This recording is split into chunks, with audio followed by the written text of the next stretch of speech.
The metaverse can look and feel more real than the online social interactions and gaming experiences that we're used to, but that can leave consumers potentially vulnerable. And there's a lot of money at stake. Researchers predict that the global metaverse market could be worth about $680 billion in just a few years by 2030.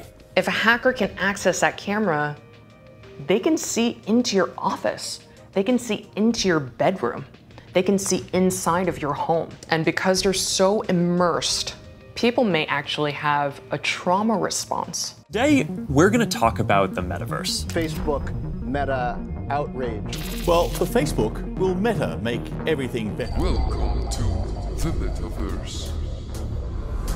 This is a crazy idea that you're going to give your life to some sort of augmented or virtual reality.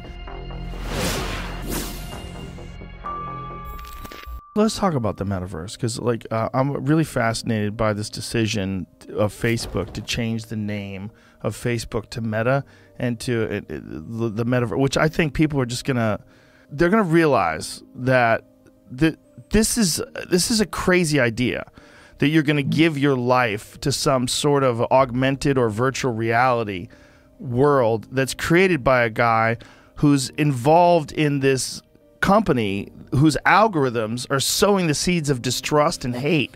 But now we let him take over what you see and feel, because you're going to have a new company, and this new company is going to be virtually reality based, where he's literally he reenacted a scene from Black Mirror. Yeah, well, which is unironically. I know, and you know what makes me a little sad? I think that it's going to happen. You think it's going to happen? Yeah, I think that you and I are of a different generation, dude. I think there are a lot of kids who are growing up in Fortnite world and spend a lot, and I think the pandemic really accelerated this. There are a lot of people who lived online for the entire pandemic, and so for people like me and for people like my parents, not seeing other humans for a long time was actually quite painful and terrible.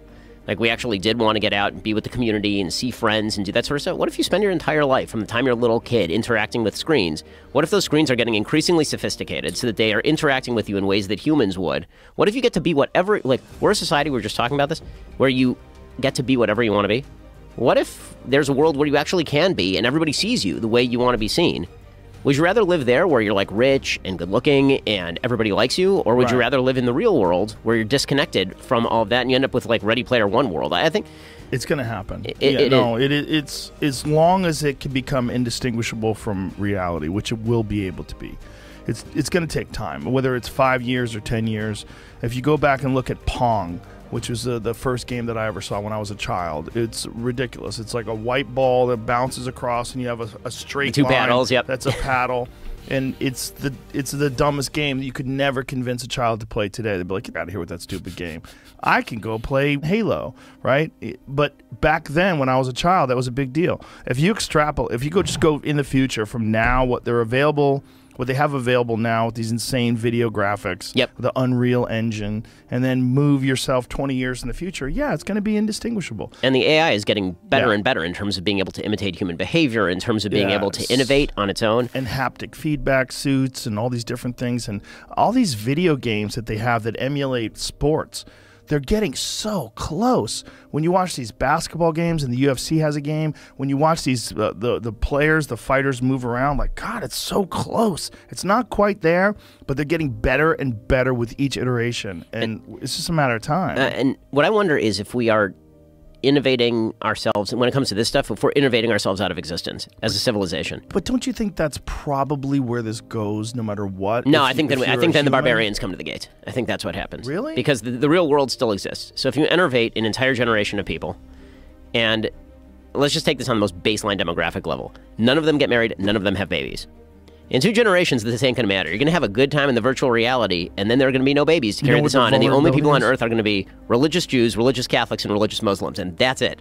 The vulnerability lies in the power grid, because the power grid is so vulnerable that if someone just detonated the power grid, all this stuff stops, and then you have no life. Your life is completely, you've invested it completely in this augmented world, this virtual world. But this virtual world, all you have to do is pull the plug, and it's out. And it's out for millions of people.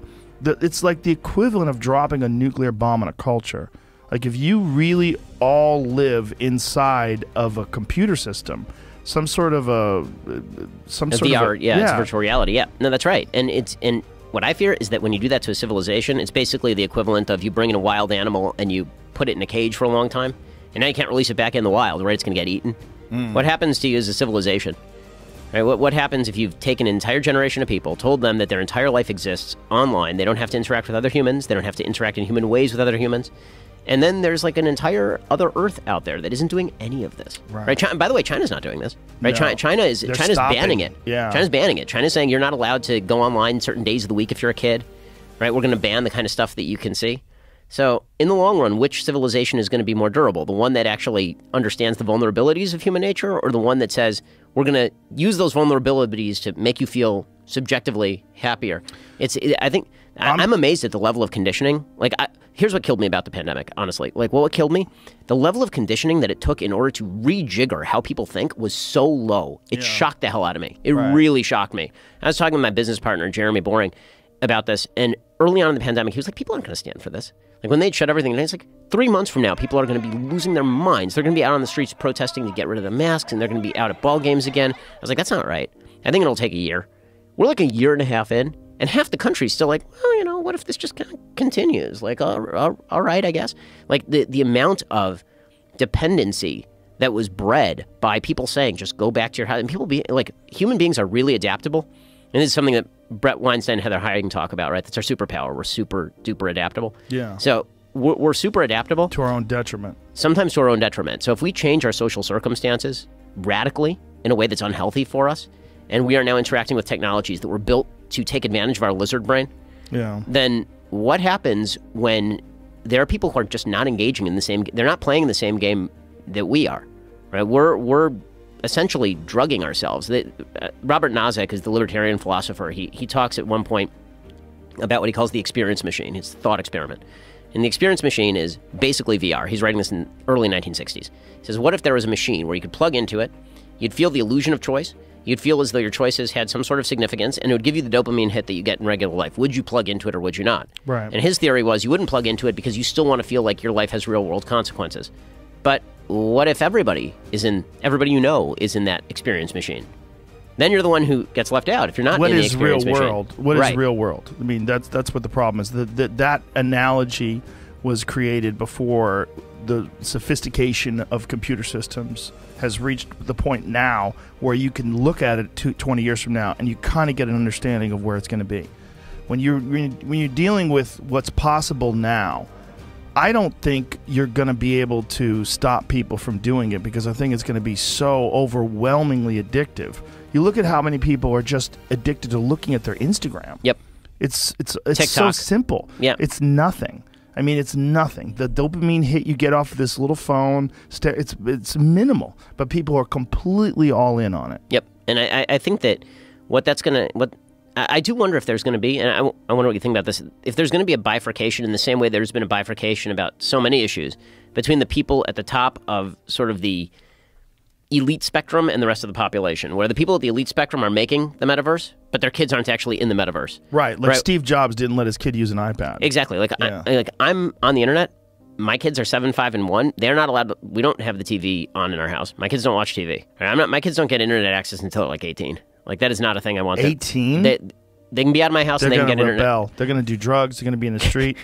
The kids are going to turn tricks. Well, it's going to be a real problem. It's going to be a problem. That's a pretty wild ride you took me on there, Joe. That's really upsetting. That's what I do. Yeah. No, that was. We went straight from my kids aren't watching Cocomelon to they're turning tricks in the streets turning of tricks Florida. Is such a great term. It sounds so cute. For what it actually is. Yeah. You know, it's a terrible thing, but it sounds like cute. Oh, they're turning tricks. Like, if you didn't understand English, you'd be like, oh, they're magicians? You know, like, no. Of a sort. Yeah. But, yeah, no, I mean, we're going to limit, but I think that's one of the stories, if we're talking about the elite kind of versus everybody else gap. Maybe. Everything that gets created is... If they're that concerned about their children. But you see with everything, right? Yeah. I mean, like, people promulgating technologies and value systems they don't actually live in. Right. And then everybody who is watching is like, I will do that. Right. And then those people themselves don't do it.